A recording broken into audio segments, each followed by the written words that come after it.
رب زدني علما رب زدني علما إن الحمد لله نحمده ونستعينه ونستغفره ونعوذ بالله من شرور أنفسنا ومن سيئات أعمالنا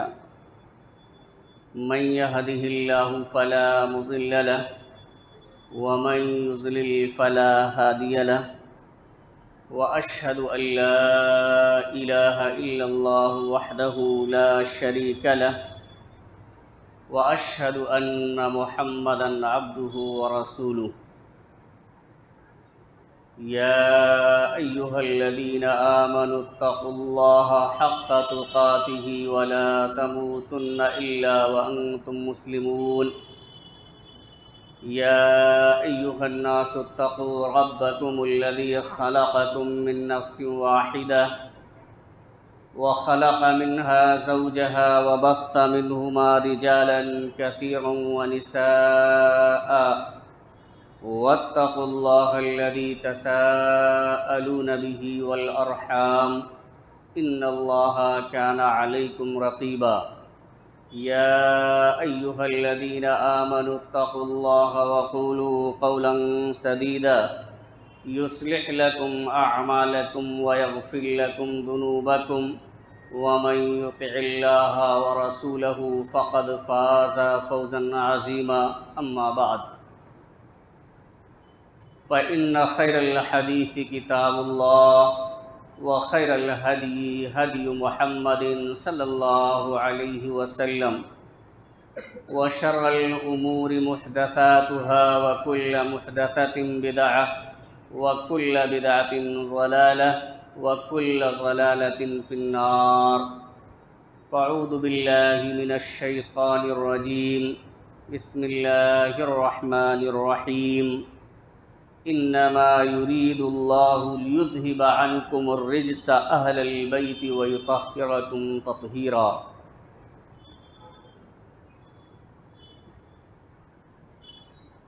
معزز سامعین کرام، حاضرین جمعہ، قوم کے نوجوان ساتھیوں اور پردہ نشین میری ماں اور بہنوں، خطبہ مسونہ کے بعد سورہ احزاب کی 33 نمبر آیت کریمہ کا آخری حصہ آپ حضرات کے سامنے پیش کیا گیا ہے۔ قرآن مجید کی اسی آیت کریمہ کو سامنے رکھتے ہوئے آج کے اس جمعہ کے خطبے میں اہل بیت کی فضیلت اور اہل بیت میں کون لوگ آتے ہیں، اس تعلق سے کچھ باتیں میں آپ حضرات کے سامنے رکھنا چاہتا ہوں۔ اللہ رب العالمین سے دعا ہے کہ الہ العالمین ہمیں کتاب و سنت کی روشنی میں صحیح بات کہنے اور کما حقہ اس پر عمل کرنے کی توفیق عطا فرمائے، آمین۔ حاضرین گرامی، اللہ رب العالمین نے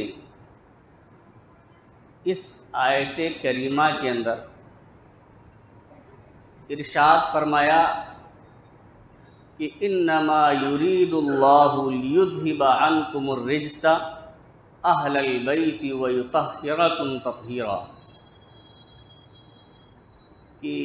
اے اہل بیت، اللہ رب العالمین تم سے تمام قسم کی گندگیوں کو دور کر دینا چاہتا ہے۔ ہر طرح کی گندگی، ہر طرح کی نجاست، اور تمہیں اسے دور کر دینا چاہتا ہے اور مکمل طریقے سے تمہیں پاک و صاف کر دینا چاہتا ہے۔ ظاہر سی بات ہے کہ اللہ رب العالمین کا جو ارادہ ہے وہ تو ہو کے رہے گا، اس سے اہل بیت کی بڑی فضیلت ثابت ہوتی ہے کہ اللہ رب العالمین نے انہیں تمام قسم کی گندگیوں سے پاک و صاف کر دیا ہے، اس کے علاوہ بھی بہت سی احادیث ہیں جو اہل بیت کی فضیلت پر دلالت کرتی ہیں، ان کے مقام و مرتبہ کو اجاگر کرتی ہیں۔ انہی میں سے ایک حدیث ہے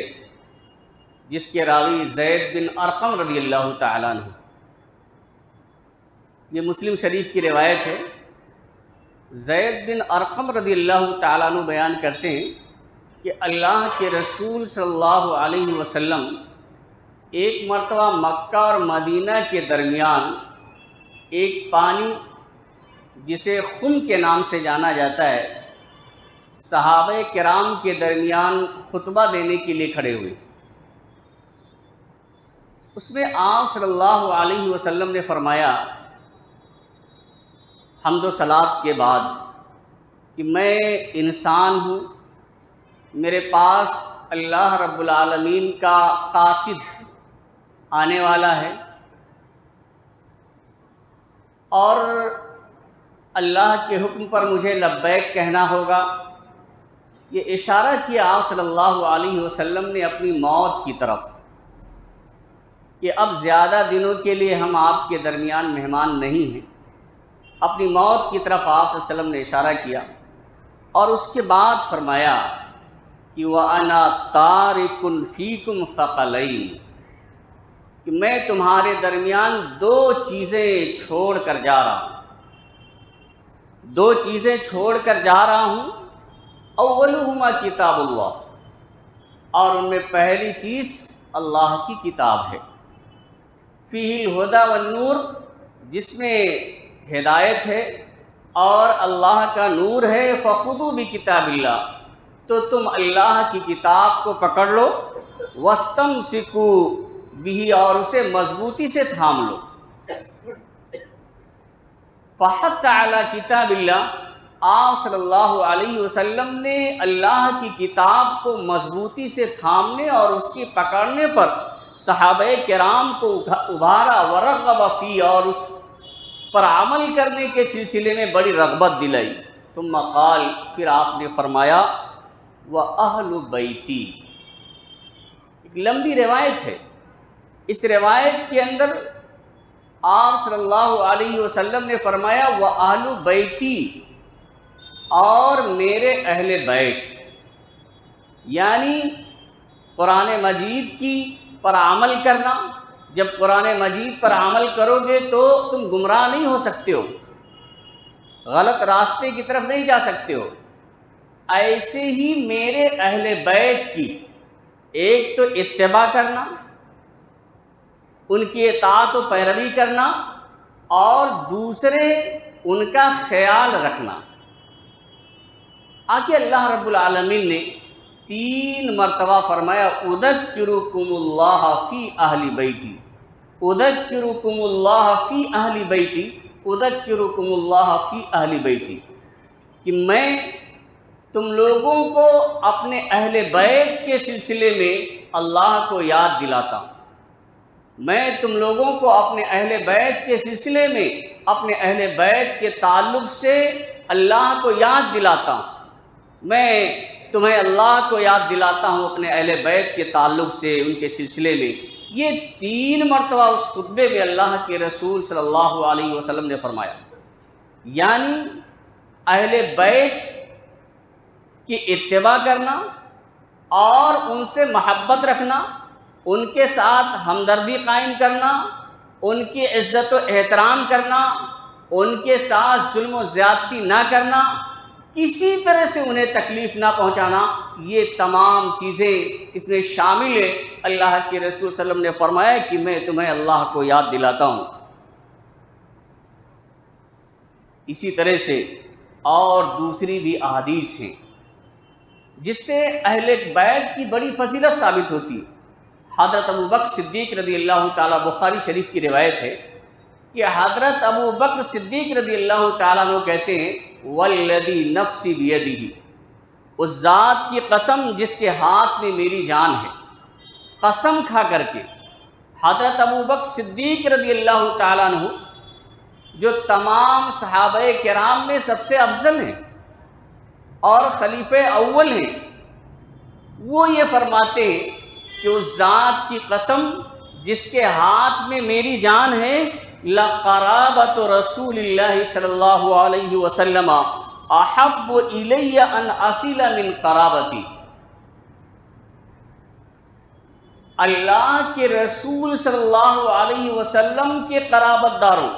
اللہ کے رسول صلی اللہ علیہ وسلم کے رشتہ داروں کے ساتھ صلہ رحمی کرنا یہ مجھے زیادہ محبوب ہے اپنے رشتہ داروں کے ساتھ صلہ رحمی کرنے کے مقابلے میں۔ بتائیے، انسان کے نزدیک جو اپنا قریبی ہوتا ہے زیادہ محبوب وہ ہوتا ہے، صلہ رحمی اس کے ساتھ انسان زیادہ کرتا ہے، اس سے زیادہ لگاؤ ہوتا ہے، لیکن حضرت ابوبکر صدیق رضی اللہ تعالیٰ عنہ قسم کھا کر کے یہ فرماتے ہیں کہ والذی نفسی بیدہ انی احب الی ان اصل من قرابتی، کہ اس ذات کی قسم جس کے ہاتھ میں میری جان ہے، اللہ کے رسول صلی اللہ علیہ وسلم کے قرابت داروں کے ساتھ صلہ رحمی کرنا میں اپنے قرابت داروں اور رشتہ داروں کے ساتھ صلہ رحمی کرنے سے زیادہ محبوب سمجھتا ہوں، یعنی مجھے یہ بات زیادہ پسند ہے۔ اسی طرح سے ایک دوسرے موقع پر ایک دوسری حدیث، وہ بھی بخاری شریف کی روایت ہے، حضرت ابوبکر رضی اللہ تعالیٰ عنہ ہی فرماتے ہیں کہ ارقبوا محمدا فی اہل بیتی صلی اللہ علیہ وسلم، کہ محمد صلی اللہ علیہ وسلم کا خیال رکھیے آپ کے اہل بیت کے تعلق سے، یعنی آپ کے گھر والوں، آپ کے رشتہ داروں اور آپ کے اہل بیت کو آپ برا بھلا نہ کہیں، ان پہ ظلم نہ کریں، زیادتی نہ کریں، کسی طرح کی ایسی گستاخی نہ ہو جس سے اللہ کے رسول صلی اللہ علیہ وسلم کو تکلیف ہو، کیونکہ آپ صلی اللہ علیہ وسلم نے بعض حدیثوں کے اندر اس بات کا تذکرہ فرمایا ہے۔ جیسے ایک حدیث میں اللہ کے رسول صلی اللہ علیہ وسلم نے فرمایا، الحسن والحسین سیدہ شباب اہل الجنہ، کہ حسن اور حسین یہ جنت کے نوجوانوں کے سردار ہوں گے۔ اسی طرح فرمایا، من احب الحسن والحسین فقد احبنی، جس نے حسن اور حسین سے محبت کی اس نے مجھ سے محبت کی، اور ومن ابغضہما فقد ابغضنی، اور جس نے ان دو ہستیوں سے نفرت کی، ان کے خلاف بغض رکھا، دشمنی اور عداوت سے کام لیا، ایسے شخص نے گویا کہ مجھ سے بغض رکھا ہے، مجھ سے دشمنی کی ہے، مجھ سے اس کے وہ نفرت کر رہا ہے، مجھ سے اس کی دشمنی ہے۔ تو آپ بتائیے اللہ کے رسول صلی اللہ علیہ وسلم نے کتنی فضیلت بیان کی ہے کہ اہل بیت سے اگر کوئی شخص محبت کرتا ہے تو اللہ کے رسول صلی اللہ علیہ وسلم سے محبت کرنے کی دلیل ہے، لیکن اہل بیت سے آپ صلی اللہ علیہ وسلم کے قریبی رشتہ داروں سے اگر کوئی شخص نفرت کرتا ہے، کوئی شخص بغض رکھتا ہے، کوئی عداوت اور دشمنی رکھتا ہے، یا کوئی ایسا عمل کرتا ہے جو ان کے خلاف ہے، تو سمجھ لیجئے کہ وہ شخص اللہ کے رسول صلی اللہ علیہ وسلم سے دشمنی کرتا ہے۔ بلکہ ایک مرتبہ عبداللہ بن عمر رضی اللہ تعالیٰ عنہ سے ایک کوفی نے، ایک عراقی نے سوال کیا۔ سوال یہ تھا کہ حالت احرام میں اگر کوئی شخص مچھر مار دے تو اس کا کیا حکم ہے؟ یہ بخاری شریف کی روایت ہے۔ عبداللہ بن عمر رضی اللہ تعالیٰ عنہ سے سوال کرتا ہے کہ حالت احرام میں اگر کوئی مکھی مار دے تو اس کا کیا حکم ہے؟ تو وہ کہتے ہیں، اہل العراق یسألون عن الذباب وقد قتلوا ابنة رسول اللہ صلی اللہ علیہ وسلم وقال النبی صلی اللہ علیہ وسلم ہما ریحانتای من الدنیا۔ عبداللہ بن عمر نے بہت ہی خوبصورت جواب دیا کہ اہل عراق پوچھنے والے کو نہیں کہا کہ تم نے قتل کر دیا ہے، بلکہ سیدھا آپ صلی اللہ حضرت عبداللہ بن عمر کہتے ہیں کہ اہل عراق مکھی کو مارنے کے بارے میں سوال کرتے ہیں، حالانکہ انہوں نے نواس رسول آپ صلی اللہ علیہ وسلم کی چہیتی بیٹی حضرت فاطمہ رضی اللہ تعالی عنہا کے بیٹے حضرت حسین کو قتل کر دیا۔ تب ان کو شرم نہیں آئی، اس موقع پر انہیں اللہ کا خوف نہیں آیا اور مکھی کے مارنے کے بارے میں سوال کرتے ہیں۔ اس سے واضح ہو جاتا ہے کہ قاتلین کون لوگ ہیں۔ اسی طرح سے اور بھی احادیث ہیں۔ حدیث قصہ بہت ہی مشہور ہے کہ اللہ کے رسول صلی اللہ علیہ وسلم نے ایک چادر کے اندر حضرت حسن، حضرت حسین، حضرت فاطمہ اور حضرت علی رضی اللہ تعالی عنہم اجمعین کو جمع کیا اور کہا اللہم ہؤلاء اہل بیتی، اے اللہ یہ میرے اہل بیت ہیں، یہ میرے گھر والے ہیں۔ تو بہت سی حدیثیں اس سلسلے میں ہیں جو اہل بیت یعنی اللہ کے رسول صلی اللہ علیہ وسلم کے گھر والوں کی فضیلت پر دلالت کرتی ہیں، جس سے معلوم یہ ہوتا ہے کہ ہمیں ان کا کما حق احترام کرنا چاہیے۔ کوئی بھی ایسا عمل ہم سے سرزد نہیں ہونا چاہیے جس سے ان کو تکلیف پہنچے، کسی طرح سے ان کی شان میں گستاخی ہو۔ اب یہاں سمجھنا یہ ہے کہ جو اتنی فضیلتیں بیان کی گئی ہیں اور خطبہ مسنونہ کے بعد میں نے آپ کے سامنے جو آیت کریمہ تلاوت کی ہے، جس میں اللہ رب العالمین نے صاف طور سے یہ کہہ دیا ہے کہ اہل بیت اللہ رب العالمین کا یہ ارادہ ہے، اللہ رب العالمین یہ چاہتا ہے کہ تمہیں ہر قسم کی گندگیوں اور برائیوں سے اور گناہوں سے پاک کر دے۔ تو اتنی بڑی جو فضیلت بیان کی گئی ہے، اہل بیت میں کون کون لوگ آتے ہیں، کون کون لوگ ہیں جو اہل بیت میں آتے ہیں؟ تو پہلے تو یہ معلوم ہونا چاہیے کہ آپ صلی اللہ علیہ وسلم کی اولاد، آپ کی بیٹیاں، آپ کے بیٹے یہ اہل بیت میں ہیں۔ اسی طرح سے آپ صلی اللہ علیہ وسلم کی ازواج مطہرات اہل بیت میں داخل ہیں۔ یہ جو آیت کریمہ ہے یہاں سے شروع ہوتی ہے وَقَرْنَ فِي بُيُوتِكُنَّ وَلَا تَبَرَّجْنَ تَبَرُّجَ الْجَاهِلِيَّةِ الْأُولَىٰ۔ اللہ رب العالمین نے ازواج مطہرات کو یہ حکم دیا کہ اپنے گھروں میں اور ان کے ساتھ ساتھ تمام مسلمانوں کے عورتوں کو یہ حکم دے دیا کہ اپنے گھروں میں وقار کے ساتھ ٹھہری رہو اور زمانے جاہلیت کی طرح سے اپنے بناؤ شگار کو ظاہر کرتے ہوئے باہر نہ جاؤ اور نماز قائم کرو، زکوٰۃ ادا کرو،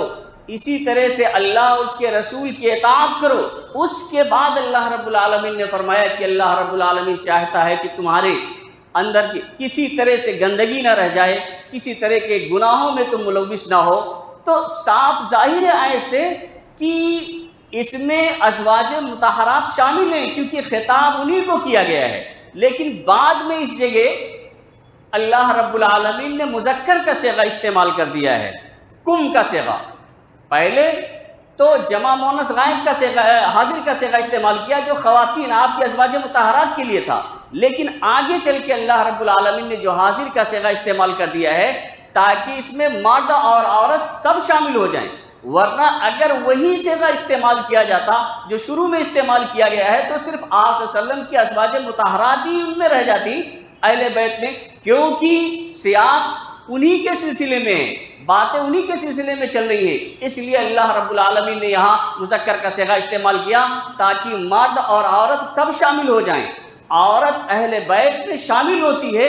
اس پہ کسی طرح کا ہمیں اور آپ کو شبہ نہیں ہونا چاہیے۔ آپ دیکھیں اللہ رب العالمین نے لوط علیہ السلام کی قوم پر جب عذاب بھیجا تھا تو اللہ رب العالمین نے کیا فرمایا تھا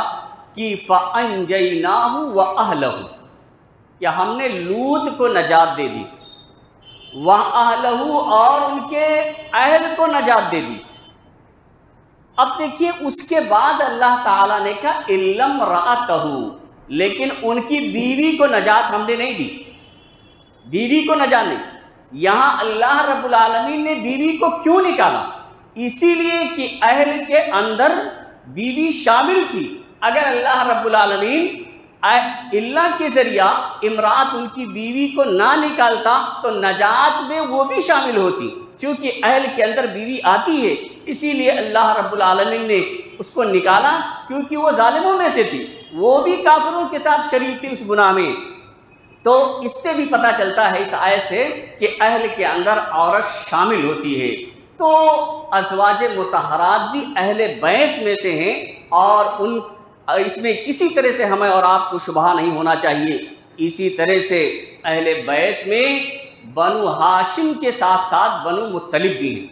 اصل میں عبد مناف کے 4 بیٹے ہیں، عبد شمس، ہاشم، مطلب اور نوفل۔ ان 4 میں سے عبد شمس اور نوفل، ان دونوں کی اولاد یہ اہل بیت میں شامل نہیں ہیں، لیکن بنو ہاشم کی اولاد جس سے آپ صلی اللہ علیہ وسلم ہیں، اور اسی طرح مطلب کی اولاد، یہ دونوں جو لوگ اسلام لائے وہ اہل بیت میں شامل ہیں۔ ایک حدیث ہے، آپ غور کریں، بڑی وضاحت کے ساتھ اس میں ذکر کیا گیا ہے کہ ایک مرتبہ اللہ کے رسول صلی اللہ علیہ وسلم نے خمس میں سے، یعنی مال غنیمت میں سے جو 5واں حصہ اللہ اس کے رسول کا ہوتا ہے، اس میں سے آپ صلی اللہ علیہ وسلم نے بنو ہاشم کو دیا اور بنو مطلب کو دیا۔ تو جبیر بن مطعم رضی اللہ تعالیٰ عنہ جو بنی نوفل میں سے تھے، اور عثمان بن عفان رضی اللہ تعالیٰ عنہ جو بنی عبد شمس میں سے تھے، وہ دونوں اللہ کے رسول صلی اللہ علیہ وسلم کے پاس تشریف لاتے ہیں اور کہتے ہیں کہ اے اللہ کے رسول صلی اللہ علیہ وسلم، اعطیت بنی المطلب، بھئی بنی ہاشم کو آپ نے دیا ٹھیک ہے، لیکن بنی مطلب کو آپ نے خمس میں سے دیا ہے، وَتَرَكْتَنَا، اور ہم دونوں کو چھوڑ دیا۔ یعنی آپ نے بنی عبد شمس اور بنی نوفل میں سے کسی کو نہیں دیا، نہ تو عثمان کے لوگوں کو دیا اور نہ میرے لوگوں کو دیا۔ وَنَحْنُ وَهُمْ مِنْكَ بِمَنْزِلَةٍ وَاحِدٍ، جبکہ رشتہ داری اور قرابت کا جہاں تک معاملہ ہے تو ہم تو آپ کے ساتھ برابر ہیں، جیسے بنو مطلب آپ کے جتنے قریبی رشتہ دار ہیں، اتنے قریبی رشتہ دار تو بنی عبد شمس اور بنی نوفل والے بھی ہیں، ہم دونوں بھی ہیں۔ تو آپ صلی اللہ علیہ وسلم نے بنو مطلب کو کیوں خاص کیا اور ہم دونوں کو چھوڑ دیا؟ یہ اللہ کے رسول صلی اللہ علیہ وسلم نے، ان لوگوں نے شکایت کی کہ بھئی اس کی کیا وجہ ہے؟ تو آپ صلی اللہ علیہ وسلم نے فرمایا، انما بنو المطلب و بنو ہاشم شیء واحد،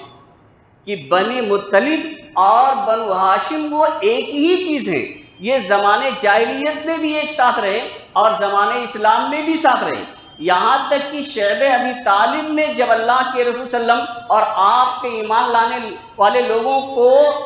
قید کر دیا گیا، یعنی بائیکاٹ کر دیا گیا، اس موقع پر بھی بنو مطلب جو لوگ ایمان نہیں لائے تھے، اس موقع پر اس قرابت داری کی وجہ سے انہوں نے ساتھ دیا تھا، ایمان نہ لانے کے باوجود بھی ساتھ دیا تھا۔ تو آپ صلی اللہ علیہ وسلم نے کہا کہ یہ دونوں ایک ہی چیز ہیں۔ تو اس سے یہ معلوم ہوتا ہے کہ بنو ہاشم کے ساتھ ساتھ بنو مطلب، یعنی مطلب کی جو اولاد ہیں وہ بھی اہل بیت میں شامل ہیں۔